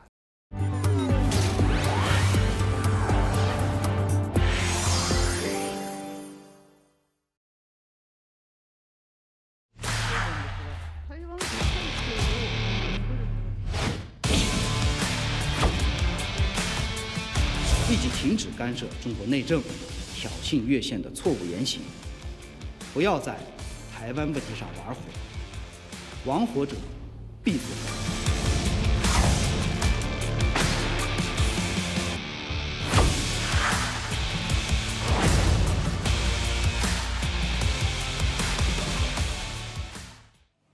자, 목을 베어버리겠다. 불장난을 하면 스스로 불에 타 죽을 것이다. 아니 이게요, 익명 댓글이 아니라요. 한 나라의 정상을 향해서 외교적인 수사로 나온 말입니다. 중국이 대만을 침공할 수 있다 이렇게 예고된 2027년이 코앞으로 다가오면서요. 양안 관계와 함께 중일 관계까지 최악으로 치닫기 시작했습니다. 최근 중국 대만 상황부터 한번 짚어보도록 하죠. 자, 이게요. 지난 4월에 중국이 공개를 한 영상이라고 합니다. 이게 이른바 대만 포위 훈련이라는 건데요. 자, 이런 훈련을 좀 하면서 대만 독립은 스스로 화를 자초한다 이런 문구까지 공개를 하고 또 그리고 중국군은요 대만 총통을 일종의 뭐 기생충이다라는 저런 표현까지 지금 등장할 정도로 양국 간의 관계가 얼어붙고 있습니다. 여기에 이런 도발이 이어지니까 대만도 가만히 있지 않고 있는 상황입니다. 대만은요. 자, 중국 침공에 대비해서 최장 군사 훈련이라고 하네요. 지금 보여드리는 게 이게 한광 41호 훈련인데요. 자, 이렇게 훈련에 돌입을 하면서 양국 간의 긴장감은 높아질 대로 높아진 상황입니다. 여기에 김대영 위원, 중국이 3번째 항공모함이라는 것까지 공개를 했는데 이게 대만을 향한 경고라고 하네요. 맞습니다. 지금 이제 중국은 이번에 후젠함까지 총 3척의 항공모함을 이제 보유하고 됐습니다. 근데 이번에는 그 하이난 섬이라는 곳에서 이 푸젠함을 시진핑 국가주석이 가서 또 방문을 했어요. 근데 이 푸젠함 같은 경우에 몇 가지 특징이 있습니다. 지금 이제 아까 영상에 나왔지만 지금 이제 시진핑 주석이 이제 사열하는 모습인데 지금 이제 전 세계에서 미국 다음으로 이 전자기 사출 방식, 보통 우리가 영어로 하면 이마스라 그러는데 이걸 사용하는 항공모함을 중국이 만들었다라는 거죠. 이마스 같은 경우에 장점이 있습니다. 그러니까 보통 이 사출 장치가 없는 이런 함재 전투기들은 자기 엔진의 힘으로 올라가야 돼요. 그러다 보면은 무장을 많이 못 달겠죠. 근데 이마스는 강력한 전자기적 힘으로 밀어내는 겁니다. 그러니까 무장을 많이 달아도 이륙하는데 크게 이제 문제가 없다라는. 그러니까 어떻게 보면 이제 미국 수준의 항공모함을 중국이 만들었다라는 것도 중요하고 한 명도 우리가 유익하게 봐야 돼요. 이름이요? 네, 그래서 푸젠함인데 우리 한자식으로 하면 복건성, 푸젠성이라고 이제 많이 얘기를 하는데 저도 가봤지만 사실 이제 대만에서 맞은편에 있는 성이 바로 푸젠성입니다. 그러니까 그 의미가 대만을 침공하는데 사용하겠다라는 메시지도 담겨 있는 거죠. 바로 코앞에 있는 섬이군요.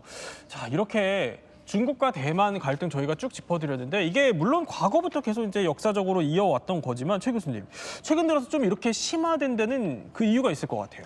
핵심은 이제 대만의 정치 지형의 변화 그리고 중국의 자신감 여기에 더해 이제 미중 간의 이러한 갈등이 심화된 것이 이제 복합적으로 작용됐다고 볼 수 있겠는데요. 일단 대만의 독립 성향이 좀 강해졌고요. 그리고 근데 중국은 과거로부터 지금에 이르기까지 이제 하나의 중국이라고 하는 그러한 대전제, 그러한 원칙을 갖고 사실 지금 그 시진핑은 산연임에 성공한 이후로 지금 1953년생이에요. 그래서 올해로 이제 나이가 이제 70이 넘었습니다. 그러니까 이제 본인의 이러한 산연임 그 임기 내에 하나의 중국이라고 하는 일종의 중국의 수건을 완성시키려고 할 것이라고 보여지는데 그 시기가 언제냐? 그래서 많은 전문가들이 2027년. 그래서 아마 양안 문제가 본격화되고 심화되는 그 지점이 멀지 않았다. 지금 이렇게 바라보고 있는 것이죠. 자, 이렇게 양안 갈등이 이어지고 있는 가운데 이 한복판에요. 제가 조금 전에 설명드렸던 것처럼 이제 일본이 끼어들기 시작했습니다. 바로 다카이치 총리가요. 이런 얘기를 한 겁니다. 대만이 유사시에 일본은 존립 위기를 맞게 되고 그러면 집단 자위권을 행사할 수 있다 이렇게 언급을 한 건데 이명천 박사님, 이게 일본 현역 총리가 그 대만 유사시의 무력 개입 가능성을 시사한 게 처음이라고요? 처음이죠. 지금까지 많은 총리들이 계셨지만 이렇게까지 명확하게 얘기한 적은 없었어요. 그런데 이제 사실 이게 논의는 계속되어 왔습니다. 논의는 계속되어 왔고 예를 들면 아베 전 총리 같은 경우에는 총리 자리에서 물러났을 경우에 이런 얘기도 많이 했고 아소다로 그 부총리라고 하죠. 그분 같은 경우도 직책이 있을 때는 그렇게 얘기를 안 했는데 총리 자리에 있을 때는 얘기를 안 했는데 실제로 뭐 다른 어떤 자리에서는 수도 없이 얘기하는 얘기들이에요. 사실 이게 대만 유사는 일본 유사다. 그러니까 어떻게 보면은 다카이치 사나이 총리는 평소에 늘 하던 얘기를 그냥 국회에서 그냥 하게 된 거예요. 그분의 성향도 굉장히 나는 그 영향을 미쳤다고 봐요. 굉장히 그 솔직하게 다이렉트로 얘기하시는 분이잖아요. 그러니까 아마 평소에 얘기하던 것들을 이번에 지지도도 굉장히 높고 그러니까 내가 볼 때는 약간 그 고양된 마음도 좀 있었을 것 같고 그리고 우익들이 굉장히 지지를 많이 주니까 이번에는 한번 제대로 한번 얘기하자. 한번 해보자. 해보자. 그렇게 한 게 아닌가 그렇게 생각이 듭니다. 개인적인 성향도 있지만 좀 정치적인 고려도 한 판단으로 보인다는 설명을 해주신 거예요. 그러면 자 이게 궁금해요. 그 발언 중에 보면은 일본이 참전할 수 있다. 그러니까 존립 위기 사태라는 게 조금 낯선 단어인데 이게 한 3가지 정도로 설명이 된다고요. 예. 그게 어떻게 되죠? 예. 그게 예를 들면은 이제 제일 확실한 거는 일단 그 해협 있죠. 네. 그쪽 해협에 물류들이 다 지나다니는 데잖아요. 그럼 우리도 지나다니고 일본의 특히 이제 그 석유 생산 들어오는 그 물류 네. 여기 보면은 세 이제 가지네요. 제가 한번 설명을 좀 드려보죠. 예. 주일미군 주둔지 오키나와 타격, 해상 물류방해, 미국의 참전 세 가지가 뜨는데 일단 하나씩 좀 설명을 해주세요. 첫 번째 그 주일미군 주둔지 오키나와 타격 이건 무슨 얘기죠? 그러니까 이제 중국이 대만을 침공하게 되면은 거기에 미군이 아마 도와주러 간다는 가정하에 그 미군이 이제 참전하게 되니까 중국은 괘씸하다 해서 이제 오키나와에 미군 기지를 미사일로 공격할 거 아니냐. 이게 이제 거의 뭐 정설로 얘기가 되고 있죠. 네. 요거 전제 조건은 미국이 그게 참전한다는 가정하에 이제 이 얘기가 이어지는 거고요. 그 다음에 두 번째 우리가 얘기했던 해상 물류방. 해상 물류 그게 이게 사실은 제일 중요한 하나의 포인트 같아요. 왜냐하면은 사실 그쪽 해협 쪽으로 전부 다 우리가 그 홀무즈 해협에서 석유를 수입할 때 전부 그쪽을 다 통과되거든요. 그렇죠. 그 일본뿐만 아니라 한국도 마찬가지고 굉장히 중요한 그 길목을 지키고 있다고 볼 수 있어요. 저렇게 대만 해협 부분. 저기는 이제 대만 해협이고 대만하고 필리핀하고 그 사이에 이어지는 그쪽 있죠. 그쪽으로 다 지나오고 물론 저 대만 쪽으로도 지나가지만 뭐 그쪽을 지나갈 때 이제 거기에 만약에 중국이 딱 길을 막고 있으면은 아주 난감하죠. 일본 입장에서도 그런 것들을 이제 저거를 이제 문제 삼을 거고. 그다음에 세 번째가 세 번째가 아까 미국의 참전이 떴었거든요. 네, 미군이 참전을 하게 되면은 당연히 이제 집단적 자위권 행사를 가능하게 헌법 해석 개헌을 했었어요. 그래가지고 지금 이제 존립 위기 때는 그 집단적 자위권 행사를 가능하게 한다 이거였거든요. 그건 집단적 자위권 행사한다는 것 자체는 다른 나라를 도와준다는 거잖아요. 이제 일본 입장에서는 전수방위이기 때문에 자기가 공격받지 않았을 때 무력 행사를 못 하는데 근데 집단 자위권 행사 가능하도록 했던 이유는 미군이 저기 참전했을 경우에 미군을 도와주러 가야 되는 거죠. 근데 그렇게 안 했을 경우에 미국이 미일 안보 조약을 해지할 가능성도 있단 말이에요. 그래서 미국이 계속 그건 요구를 해왔었어요, 평소에. 그러니까 지난번에 아베 전 총리가 그걸 집단 자위권 행사가 가능하도록 했고 거기에 따라서 안보 법제를 또 만들어 가지고 저런 이제 상황이 발생했을 경우에는 미군을 적극적으로 서포트한다. 이게 집단적 자위권 행사 가능하게 하는 거예요. 그러니까 일본이 존립 위기로 판단할 수 있는 시나리오 3개를 이제 좀 짚어주신 겁니다. 그런데 다카이치 총리의 이 발언이요. 결국에 어떻게 보면 좀 중국과 일본의 전면 충돌에 가까운 최악의 사태까지 지금 이어지고 있는 분위기입니다. 제가 한번 타임라인으로 정리를 좀 해드리도록 하죠. 자, 첫 번째 그 다카이치 총리가요. 자, 이 발언을 한 그 다음 날 중국 총영사가 SNS에 다카이치 목을 베어버리겠다. 일종의 뭐 참수 협박까지 했고요. 이게 논란이 되니까 또 이 총영사가 글을 삭제를 했습니다. 근데 다시 일본의 집단 자위권은 중국에 대한 협박이라면서 강경한 입장을 또 굽히지 않았고요. 근데 여기서 좀 잠잠해지나 싶었어요. 근데 다카이치 총리가 또 다시 강경 발언을 이어가고 중국이 여기 반발하면서 이렇게 양측 충돌이 지금 계속 이어지는 모양새입니다. 여기에 어제 또 나왔어요. 중국 외교부가 불장난 발언까지 덧붙였는데 한번 그 발언 저희가 준비해봤습니다. 들어보시죠. 立即停止干涉中国内政、挑衅越线的错误言行，不要在台湾问题上玩火，玩火者必自焚。 아니 최 교수님, 그 외교적 수사로 봤을 때요, 그 참수 협박에 불에 타 죽는다 이런 발언까지는 너무 선을 넘은 거 아닙니까? 이제 국가와 국가 간의 이제 심각한 외교적 결례가 될 수 있는 부분인데요.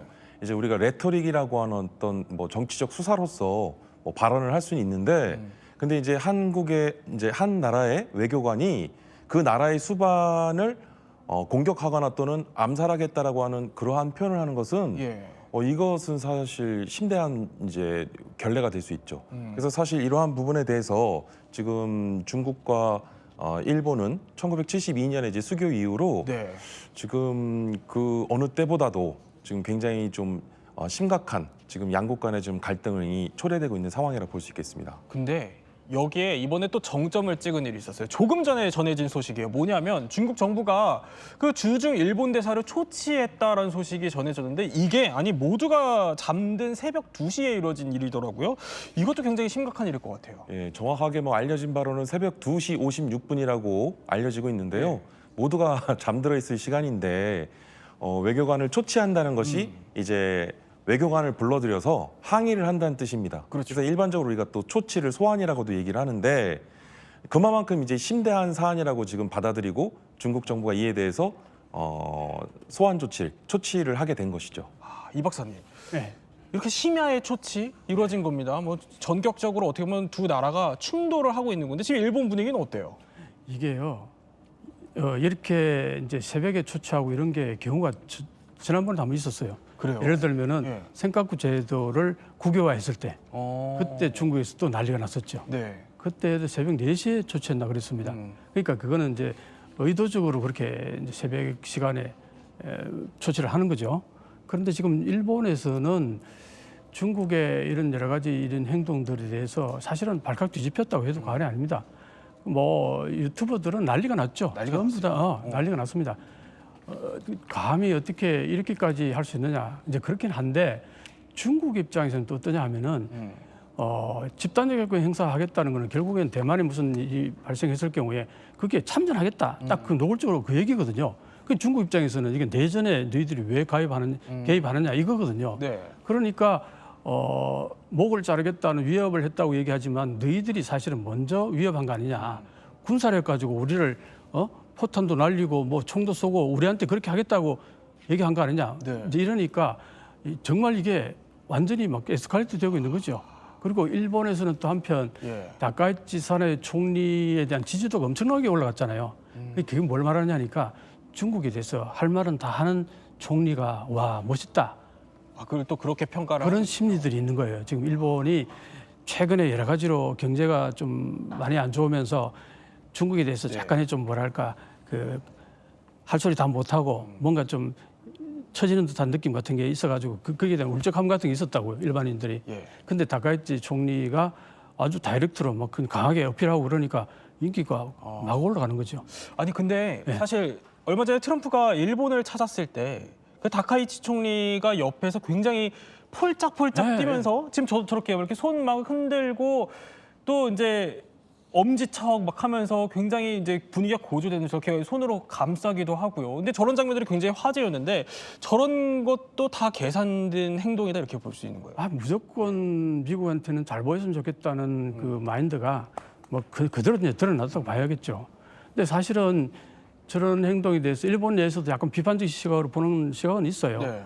너무 일각의 그 총리가 너무 좀 가볍지 않냐 하는 그런 물론 비판은 분명히 있긴 한데 다카이치 총리 입장에서는 어떻게든 트럼프 대통령하고의 관계를 잘해봤으면 좋겠다. 뭐 그게 과하게 나온 게 아닌가 그렇게 생각이 듭니다. 자, 이렇게 다카이치 총리가 이번에 어떻게 보면 자위대까지 언급을 한 게 굉장히 파장을 낳고 있는데 이걸 한번 군사적으로 보면요, 김대영 의원님.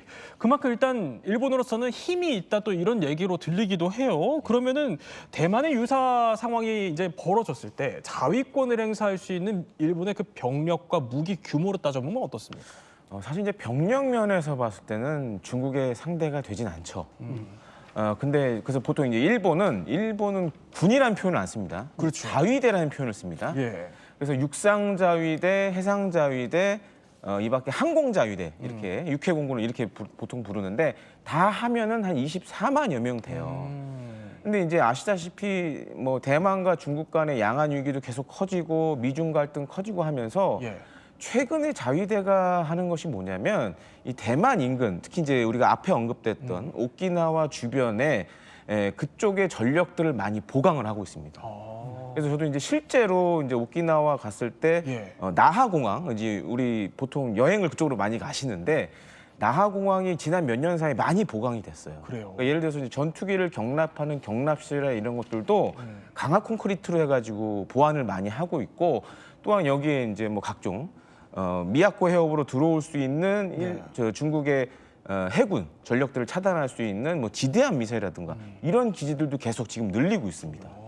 또 한 가지로는 일본은 사실 우리나라처럼 해병대는 없어요. 네. 하지만 그런 비슷한 역할을 맡는 육상자위대 내 부대도 창설을 했고 이런 것들 때문에 사실 그동안 준비를 많이 해왔다. 그러니까 저 지금 이제 집단 자위권, 그 양안 위기 시의 집단 자위권과 관련된 저 발언이 네. 어떻게 보면 자위대는 지금 준비를 하나 두 개씩 해나가고 있다라는 의미도 좀 내포하고 있다고 봐야 될 것 같아요. 그러면은 그 양안 위기 시에 집단 자위권을 생각했을 때 그 일본에 눈여겨볼 만한 무기 같은 건 뭐가 있어요? 그렇습니다. 그래서 지금 뭐 앞서 중국도 지금 항공모함 보유하고 있고, 그래서 일본도 사실 항공모함을 지금 계속 하나 두 개씩 준비를 하고 있어요.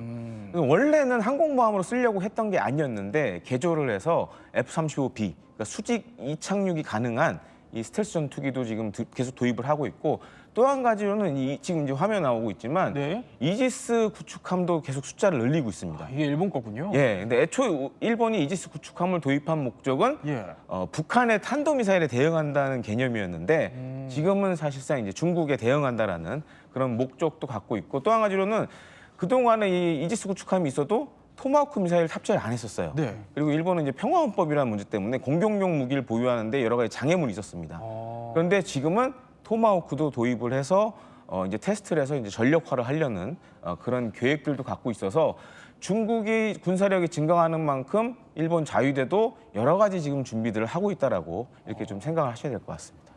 거기다가 지금 순항 미사일도 준비 중인 거죠? 지금 영상에서 보이는 이 순항 미사일이라고 하네요. 예, 맞습니다. 이게 바로 이제 12식 능력 향상형 순항 미사일이라고 그러는데 사실상 이제 일본판 토마호크로 봐야 될 것 같습니다. 그러니까 사거리가 한 1000km 이상 되는 거고 지금 일본이 그래서 이제 자체 개발하는 이런 미사일들이 꽤 많아요. 근데 보통 보면 다 중국 인민해방군을 대상으로 한 게 많습니다. 그러니까 지대함 미사일, 뭐 공대함 미사일 뭐 이런 것들도 계속 개발을 하고 있고, 특히 이제 토마호크 순항 미사일은 이런 목적도 있습니다. 그러니까 애초 일본이 이제 계속 토마호크 순항 미사일 도입을 하려고 했던 이유 중에 하나는 북한 때문이었어요. 그러니까 북한의 미사일 기지를 때려야 된다라는 일본의 여론이 있었는데, 근데 지금은 북한도 물론 위험하지만 중국이 오히려 더 지금 일본을 더 압박을 하고 있는 상황이기 때문에 그런 것들에 대한 투자들이 많이 이루어지고 있죠. 그런데 사실 현대전의 판도를 바꾼다고 해야 될까요? 그게 드론 얘기들이 이제 나오잖아요. 무인 드론. 근데 일본도 소형 자폭형 무인기를 수백 대를 도입한다는 얘기가 들리네요. 현대 전쟁을 이제는 드론 전쟁이라고도 표현을 하는데요. 원래 이제 드론 전쟁이라고 하는 게 2022년 2월 우크라이나와 러시아 간 전쟁에서 처음 사용된 것으로 알고 있는데, 원래는 2020년 아제르바이잔과 아르메니아 간의 전쟁에서 드론 전쟁이라는 용어가 처음 사용됐습니다. 일본 방위성도 내년 약 310대의 이제 소형 자폭 드론을 도입하겠다고 밝혔는데요. 이제 이 자폭용 드론은 크게는 대인용이 있고 대물용이 있습니다. 지금 일본 방위성에서 도입하려고 하는 것은 대물용, 즉 이제 폭탄을 탑재함으로써 적 차량이나 또는 배에 이제 충돌을 함으로써 이제 자폭을 하는 형태의 그런 대물형 자폭용 드론을 도입하려고 검토 중인데, 이미 뭐 이스라엘과 호주 그리고 스페인 등의 그 드론을 일부 운영을 했다라고 하는 시험 평가까지 이미 거친 단계라고 하니까 아마 내년에 이제 자폭용 드론 도입이 추진이 될 것 같습니다. 이렇게 사실상 뭐 중국을 겨냥한 무기들도 속속 도입이 되고 있고, 여기에 이제 드론까지 배치가 됐다는 설명을 해주셨는데, 근데 여기에 더해서요, 일본이 강한 일본을 외치면서 전력 보강을 하는 거에 더해서 이번에 전해진 소식이 자위대의 계급 명칭이 이게 군대식으로 개편된다는 얘기가 들려요. 어떻게 개편이 된 거예요, 이 박사님? 이게 예를 들면 우리 이제 대령, 소령, 뭐 소위, 중위 이러면은 이제 금방 우리는 아는데 그거는 미국도 마찬가지잖아요. 군대니까. 군대니까. 그런데 일본 계급들을 들을 때마다 나는 늘 헷갈렸습니다. 일본에 뭐 한 10년 유학했습니다만 들을 때마다 헷갈렸는데, 저기 보시면은 이제 왼쪽에. 계급들이 저렇게 바뀌어 있는 게 딱 나와 있잖아요. 네. 그러니까 거의 군대식으로 명칭이 이제 바뀐다는 겁니다. 그러니까 이게 이제 어떤 의미를 갖느냐 하면은 자위대는 역시 군대가 아니다는 그 얘기가 많이 있죠. 또 한편을 보면은 그게 저렇게 많은 전력을 가지고 있는데 저게 군대가 아니면 또 뭐냐 이제 이러는데, 사실상 자위대는 여러 가지 제약 요인들이 이제 계급부터도 좀 다르고, 저게 어떤 의미에서 저게 제일 장애 요인이 되냐 하면은 해외 파견 나갔을 때요. 파병 나갔을 때 제일 문제가 되는 겁니다. 계급이 익숙지 않으니까 대좌, 소좌 그러면은 모르잖아요. 예. 계급이 어느 정도인지 알 수가 없잖아요. 그런 문제들 때문에 아마 이제 앞으로 집단적 자위권 행사를 가능하다는 거는 이제 미국하고 같이 해외로 나가서 작전을 많이 편다는 얘기거든요. 네. 그러다 보니까 이제 그런 맥락에서는 국제 기준에 맞춰간다. 뭐 그런 차원에서 이해하면 될 것 같아요. 이렇게 일본이 점차 군비를 증강하고 있는 상황에서요. 그러면 정말로 만에 하나 양안 충돌이 벌어진다면 도대체 어떤 일이 벌어질까요? 이게요. 실제로 미국의 한 유력 싱크탱크에서 대만 침공 시나리오라는 거를 내놨습니다. 저희가 그걸 기반해서 여러 전문가들의 의견을 한번 모아서 만에 하나 좀 대비 차원에서 가상 시나리오를 한번 저희가 준비를 해봤습니다. 김대호 평론가 어떻게 좀 전개되죠? 일단 이것은 중국이 대만을 침공한다라는 예. 가정하에 만든 거고, 그러면 이제 중국에서 처음으로 할 수 있는 거는 갖고 있는 여러 발의 탄도미사일들을 쏘겠죠. 대만을 향해서. 예, 저렇게요. 그래서 뭐 지금 이제 중국이 대만에 사용할 수 있는 뭐 탄도미사일, 순항미사일 다 하면 한 1000여 발 됩니다. 이게 아마 동시다발적으로 이제 떨어질 거고, 또 한 가지로는 이제 그럼 대만도 예. 대응을 하겠죠. 그래서 앞서 우리가 봤지만 대만군이 한광 연습에서 이번에 하이마스 선보였잖아요. 그러니까 하이마스를 도입한 이유 중에 하나가 중국에서 보면 이제 상륙하려고 준비하는 전력들이 있을 거 아니에요. 그런 항구를 먼저 타격을 하는 겁니다. 그리고 또 한 가지로는 중국이 또 이에 대응해가지고 혹시 미국이 개입할 수 있잖아요. 오키나와에 가보시면 이제 가데나라든가 후첸마 같은 주일무기 기진들이 있습니다. 이런 것을 이제 타격을 하는 거죠. 그러면 자연스럽게 일본의 이제 자위대도 참전하게 되고, 그다음에 미국도 반격을 하게 되고, 다크 이글이라는 극초음속 미사일을 지금 아마 장기적으로 이 동북아 지역에 이제 배치를 할 거고요. 그럼 또 중국이 또 할 수 있는 건 대만 해협 혹은 이제 뭐 미야코 해협 혹은 바시 해협 이런 데다가 잠수함이나 수상함을 동원해서 이제 봉쇄를 하는 겁니다. 미국이 들어오지 못하게 혹은 자위대가 개입을 할 수 없게 이렇게 차단하는 것도 생각을 해볼 수가 있고, 또 거기에 맞서서 일본 해상자위대도 경항공모함이나 이지스 구축함 혹은 잠수함을 동원해서 이걸 또 뚫으려고 하겠죠. 그러니까 이런 것들이 이제 예상되는 시나리오 중에 하나라고 보시면 되겠습니다. 그렇군요. 그러니까 저런 시나리오들이 이제 거론이 된다는 거예요. 그러면은 일본의 참전까지 이루어지게 된다면 이웃 나라 이제 우리도 참전 가능성이 있지 않겠냐라는 전문가들의 의견이 나오고 있어요. 실제로 아니 오늘 위성락 안보실장도요. 이제 팩트시트가 나오고 난 뒤에 그 백브리핑 자리에서 관련해서 언급을 하나 한 게 있어요, 최 교수님. 예, 대만 얘기가 직접적으로 또 언급이 됐다고 이제 위성락 안보실장의 이제 백브리핑이 있었는데 팩트시트를 통해서 또 적절히 이런 내용들이 반영이 됐고 한미 워킹 그룹 간에도 이런 적절한 논의가 됐다라고 하는데. 워낙 지금 외교적으로나 또 상황이 민감한 상황이다 보니까 이에 대한 구체적인 논의의 진전이나 세부 내용은 아직 밝혀지지 않고 있는 상황입니다. 그럼 만에 하나 대비 차원에서 이제 우리나라까지 참전하게 될 경우에는 어떤 일이 벌어지나요? 우리나라가 만약 참전하게 된다 그러면 가장 큰 변수는 북한입니다. 그러니까 북한이 예를 들어서 중국이 대만을 이렇게 침공했는데 이 상황을 보고 뭔가 이런 국지도발, 그러니까 예를 들어 연평도 포격 같은 것도 일으킬 수가 있죠. 물론 대규모 전쟁은 아니지만 국지도발을 일으키면 어떻게 보면 이제 우리 군의 군사력이 좀 묶여 있을 수밖에 없는 거죠. 근데 만약에 미국이 이 양안 전쟁에 개입을 하게 되면 한미 간의 상호방위 조약이 있잖아요. 그렇죠. 그러면 우리도 어쩌면 뭐 개입을 할 수밖에 없는 상황이 되는데, 만약 북한이라는 변수가 생기면 그게 사실 어려울 수도 있는 거죠. 그래서 그런 일이 생긴다 그러면 주한미군도 사실 요즘 많이 나오는 얘기가 전략적 유연성 얘기 많이 나오잖아요. 이것도 사실 여기에 엮여 있는 겁니다. 그래서 만약에 뭐 그런 일이 일어나면 안 되겠지만 중국이 정말 대만을 침공했을 때 과연 북한이 어떤 액션을 취하냐에 따라서 우리의 개입 여부도 좀 달라질 수 있을 거라고 이렇게 좀 생각이 됩니다. 그렇군요. 저렇게 가상 시나리오를 짚어보면서 만에 하나 좀 대비를 저희가 하고 있는데, 만약에 정말로 이게 전쟁까지 벌어져서 우리나라가 휘말리게 될 경우에 우리는 어떤 판단을 해야 하냐, 손익계산서를 저희가 전문가들과 함께 짧게 따져보도록 하죠. 먼저 첫 번째로 이런 시나리오가 있을 수 있을 것 같아요. 첫 번째는 우리가 참전하는 경우요. 이때는 이 박사님 어떻습니까? 어떤 손익이 예상되세요? 아주 뭐 악몽이죠. 한국이 참전하게 될 경우에는 이제 제일 먼저 참전하게 되면 이점은 뭐냐면은 미국이 참전할 경우에 우리가 참전하겠죠.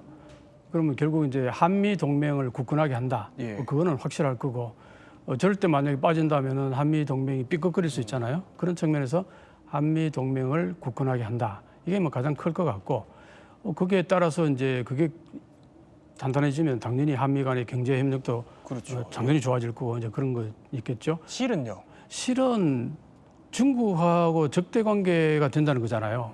바로 옆에 있는 저 어마어마한 크기의 중국과 적대 관계가 된다는 거는 정말 두고두고 아마 그거 쉽지 않을 겁니다. 지금 우리 지난번에 뭡니까 뭐 배치하는 거 하나 그 때문에 우리 뭐 한류 완전히 그랬잖아요. 사드 배치 때문에 그런 거 보면은 경제 문제에서 중국에게 우리가 많은 그 이득을 잃어버리게 되겠죠. 그런 면에서. 그럼 두 번째는 이런 시나리오도 있을 것 같습니다. 짧게 짚어보죠. 두 번째는 후방 지원이라는 건데 후방 지원할 경우에 득실은 어떻게 됩니까? 그러니까 이제 한마디로 이제 가장 중요한 건 앞서 김대영 평론가님께서도 말씀해 주셨지만 이제 양안 전쟁이 벌어졌을 때 미국의 스탠스를 지켜봐야 되거든요. 무슨 얘기냐면 만약에 이제 미군이 개입이 된다. 그러면 사실상 주한미군 28,500명, 주일미군 지금 약 55,000명인데 이들에 대한 결국은 이제 직접적인 어떤 병력 전개라든가 그리고 또 어떠한 뭐 영해나 영태를 제공하고 그리고 병참 지원에 대한 부분인데 일단은 두 가지입니다. 첫 번째는 우리는 일종의 그 병참 지원을 하는 역할이 가장 클 것 같다. 이제 동맹에서는 방기와 연루로서 좀 딜레마를 갖고 있는데 우리로서는 원치 않는 정책에 개입되거나 휘말릴 수 있지만 직접적인 참전은 지향하고 우린 최소한의 동맹으로서의 그러한 후방 지원만 하는 것이 가장 이상적이겠다. 네, 그 외에도 또 우리나라가 또 일종의 주한미군의 기지의 거점이 될 수 있다 이런 얘기들도 나오는데 우리가 충분한 또 대비책이 필요한 시점이 아닌가 싶기도 합니다. 세 분과 함께 중국의 대만 침공 가상 시나리오에 대해서 한번 살펴봤습니다. 다음 이야기 한번 살펴보도록 하죠. 자, 자국을 대표해서 다른 나라로 파견된 외교관이 만약에 그 나라의 지도자를 향해서 목을 베겠다 이런 섬뜩한 경고를 날리면 어떨까요? 자, 실제로 벌어졌습니다. 자, 이게 실제로 벌어지면은 두 나라의 관계가 얼어붙을 수밖에 없는데 바로 우리 주변국 얘기라고 합니다. 누가 누구를 향해서 저렇게 거친 말을 한 거예요? 네, 지난 8일 쇠젠 주 오사카 중국 총영사가 일본의 다카이치 총리를 향해서 한 말입니다. 그 내용을 보면은 멋대로 끼어든 그 더러운 목, 망설임도 없이 베일 수밖에 없다. 각오가 됐나? 이런 글을 올렸는데 이 이야기는 결국에는 그 전날 7일에 있었던 이 다카이치 총리의 발언을 겨냥한 것으로 보여집니다. 7일 다카이치 총리는 이 대만에서 유사 상황이 발생할 경우에는 집단적인 자위권을 행사할 수 있는 존립 위기의 사태다라는 발언을 했기 때문에 이 발언을 겨냥한 이야기다라고 알려주고 있습니다. 그렇군요. 아니 사실 일본 현직 총리가 대만에서 만약 심각한 일이 벌어지면 이거 자위권 발동할 수 있다 이런 얘기를 한 전례가 없긴 없다고 해요. 근데 그렇다고 한들 이게 일종의 참수 협박처럼 좀 들리거든요. 이렇게까지 나오면 일본이 가만히 있지는 않겠어요. 그렇죠. 과하죠. 자, 아무리 외교라는 거는 레토릭, 수사의 영역이잖아요. 이렇게 직설적으로 상대를 협박하거나 공격하는 거 저도 본 적이 없어요. 근데 물론 이제 중국의 외교 전략이 그동안 전랑 외교라고 해서 우리가 늑대 전략이라고 얘기하잖아요. 늑대 외교라고 하는데 제가 보기에는 이 도를 넘어서서 광견 외교에 가까운 것 아닌가 이런 생각이 드는데 지금 일본도 부글부글하는 분위기입니다. 그런데 외교라는 게 그렇거든요. 뒷문을 열어놓지 않는 한 앞문을 걸어 잠그지 않는 게 관례이기 때문에 부글부글 하더라도 퇴출시키거나 추방하거나 이러면 양국 외교관계가 급속도로 경색되니까 아마 출구 전략을 짤 겁니다. 그렇지만 어쨌든 이 목을 베겠다는 이 참수 발언은 아마 두고두고 이 일본 내에서 친중파들의 입지를 현재 축소시킬 것 같고 다카이시 총리가 오히려 조금 폭넓은 동아시아 외교를 하는데 오히려 동력을 제공할 가능성이 있어서 앞으로 한번 좀 자세히 지켜볼 부분이라고 봅니다. 자, 이렇게 주일 중국 대사는 되돌릴 수 없는 잘못된 길을 갈 뿐이다. 또 다카이치 총리는 발언을 취소할 생각이 없다 하면서 팽팽하게 맞붙고 있는데요. 자, 일단 일본 정부의 항의로 해당 글은 현재 삭제된 상태입니다. 이렇게 외교 좀 프로토콜로는 이해하기 어려운 센 발언까지 나오면서 중일 관계는 얼어붙을 대로 얼어붙었습니다. 同日本政府迄今所做的政治承诺严重不符，性质和影响极其恶劣。実際に発生した事態の個別具体的な状況に即して政府がすべての情報を総合的に判断すると、答弁してますので、従来の政府の立場を変えるものではないと考えております。 자, 게다가요, 이번 사태가 중일 관계를 넘어서 미국으로까지 번지는 모양새입니다. 자, 주일 미국 대사인데요. 이렇게 중국의 본성이 또다시 노출됐다. 또 중국이 좋은 이웃이 되는데 계속 실패하고 있다면서 중국을 공개적으로 같이 비난하기 시작한 겁니다. 문제는 대만을 둘러싼 이 해양 패권 경쟁이요, 말폭탄 그 이상 수준으로 번지고 있다는 겁니다. 중국이요, 미국 보란 듯이 세 번째 항공모함을 띄웠어요. 서정민 변호사. 네, 그렇습니다. 중국의 세 번째 항공모함 푸젠함입니다. 이 푸젠함은 길이가 316m 그리고 너비가 76m고요. 70여 대의 그런 함재기를 실을 수 있어서 기존에 가지고 있던 항공모함들보다도 훨씬 더 공격력이 뛰어나다라는 평가를 하고 있습니다. 그리고 중국이 자체 설계를 하고 또 건조를 한 첫 사출형 항모라고 하는데, 여기에는 제235 스텔스 전투기든 최신의 전투기들까지도 탑재가 될 것으로 보입니다. 사실 이 항공모함 활주로 끝이 상당히 좀 볼만한 부분인데, 기존의 이제 활주로들은 중국에서 건조한 활주로들은 다 끝이 올라가는 그런 특이한 모양을 갖추고 있었습니다. 그런데 이번 이 푸젠함은 평평하게 마치 미국의 그런 항공모함을 보는 것 같은 그런 형태인데, 이것이 전기 자력을 이용해서 비행기를 이륙까지 밀어주는 그런 사출 장치를 미국에 이어서 두 번째로 갖췄기 때문이다, 이렇게 이야기가 나오고 있습니다. 이렇게 중국이 항공모함 총 3척을 보유하게 되면서 앞으로 중국 해군의 작전 반경이 더욱더 먼 바다까지 넓어질 것이다라고 전망이 되고 있습니다. 근데 이번에 저 푸젠함을 중국이 띄우면서 세계 2위 항모 보유 국가로 단숨에 올라섰다고 해요. 근데 우리가 이걸 짚어보는 이유는, 자, 저 푸젠함이 이름부터 지금 저게 대만을 겨냥한 거예요. 그러니까 이름을 짓는데도 다 그 의미를 담았습니다. 이 푸젠이라는 곳이요, 중국 푸젠성에 있어요. 대만하고 가장 가까운 곳입니다. 그래서 가장 가까운 거리를 따지면요, 2km밖에 안 된대요. 그러니까 엎어지면 대만과 코달거리에 있는 곳이 바로 중국의 푸젠성인데, 그 푸젠성의 이름을 따서 중국 푸젠함이라고 이름을 붙인 겁니다. 그러니까 대만에서는 저 푸젠함이 양안 갈등이 굉장히 깊어지면 저것이 좀 나타날 거다. 그래서 굉장히 긴장하는 분위기라고 하더라고요. 또 하나, 최근에요, 지난 4일이던가요? 중국이 하나의 특이한 영상을 공개했어요. 이름이야말로 대만 상륙 작전이다 해가지고요. 눈에 띄는 것은 굉장히 지금 IT 기술 이런 것들 중국에서 발전시키고 있는데, 이거군요. 보면요, 늑대 로봇을 투입을 하겠다라는 거예요. 먼저 그래서 지상에서 늑대 로봇들이 사람보다 먼저 진격해가지고 자, 동태를 살핀다. 그러니까 만약에 대만과 갈등이 벌어졌을 때 상륙작전 훈련을 위해서 이런 늑대 로봇까지 투입하겠다면서 이런 영상까지 공개를 한 겁니다. 대만을 둘러싼 분위기가 심상치 않아요. 자, 우리도 예의 주시해야 할 것 같습니다.